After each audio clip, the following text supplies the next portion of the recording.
Hello there everyone, today's video is all about claiming tax relief on motoring expenses, assuming you are either a sole trader or a partner in a partnership. So we're not talking about employees or director shareholders of limited companies, just assuming for today that it is a sole trader or a partner, and the income tax is the tax that's at play today, and we're going to ignore VAT to keep things nice and simple. So let's start off with an example. Mr. X, the following fact: he's got his eye on a new car, £40,000, new car.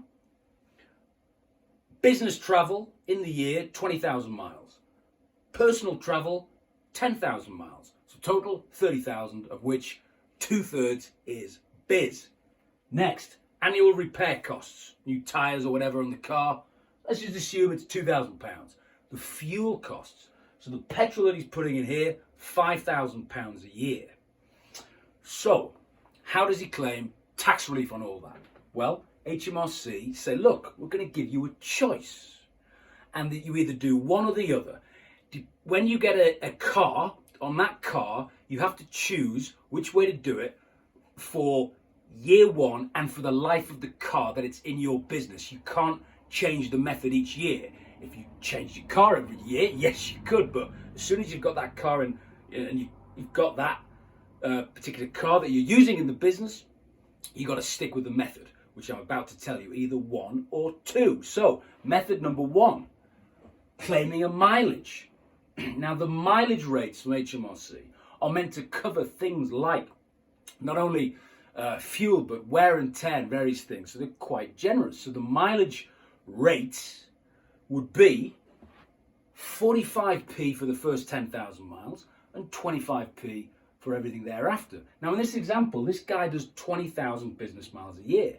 So as an expense that he can claim, 10,000 miles at 45p plus 10,000 miles at 25p is a tax deduction of £7,000.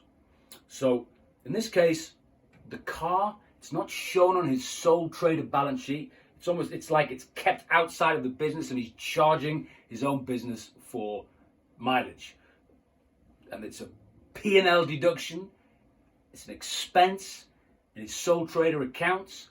£7,000 comes off the taxable profit. So £7,000. So that's the easiest way. So HMRC said, look, you do that.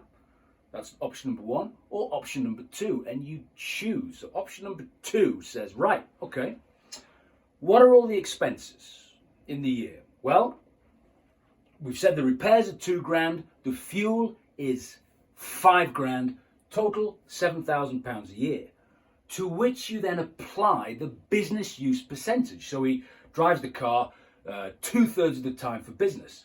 So we multiply 2/3 by the £7,000 expenditure, and that gives us a tax deduction of £4,667. Very good. But also in addition to that,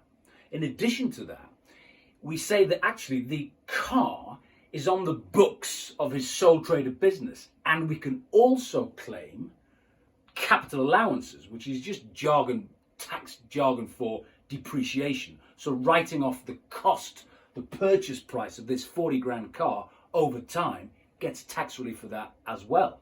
So stage two of option number two, if you will, capital allowances, how it's worked out. Basically, you start off with a £40,000 and there is a prescribed percentage that you can write it off against for tax purposes every year, and that is 18%. So 40,000 times 18%, again adjusted for the business use percentage, which is 2/3, gives him another bit of tax relief to the tune of £4,800. So you add up this figure, and it comes to just shy of £9,500 a year.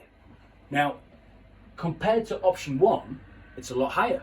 So in this case, he would choose to go with option number two because he can get £9,500 of tax relief, whereas if he went with the simplified version of option one, just put in a mileage claim, he'd only get £7,000. Now, in year, like I said, once you make that decision, you can't change it. In year two or year three, however long he's got the car for, you've got to stick with that. Yes, when he gets a new car, you crunch the numbers and it could go the other way and he just claims the mileage. But based on these figures, he's better off under option 2. Now, of course, in the second year, the write down on the depreciation is not going to be as much, because you're going to be starting off with 82% of 40,000, then apply 18% to that. So it's a reducing balance. So this figure will diminish each year. But based on how long you may have the car, I would assume, not having crunched the numbers further than 1 year, but it looks like it would still be better off in year 2, even though he can't change his mind, remember. But that figure will come down in year 2, but it should still be higher than that. So in this example, the guy would choose option 2 over option 1. And that's his prerogative. That is what HMRC say that you're allowed to do. It's a choice.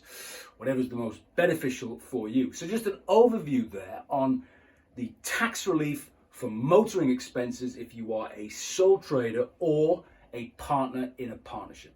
Hope you liked this video. If you did, please do remember to subscribe, and I'll see you soon.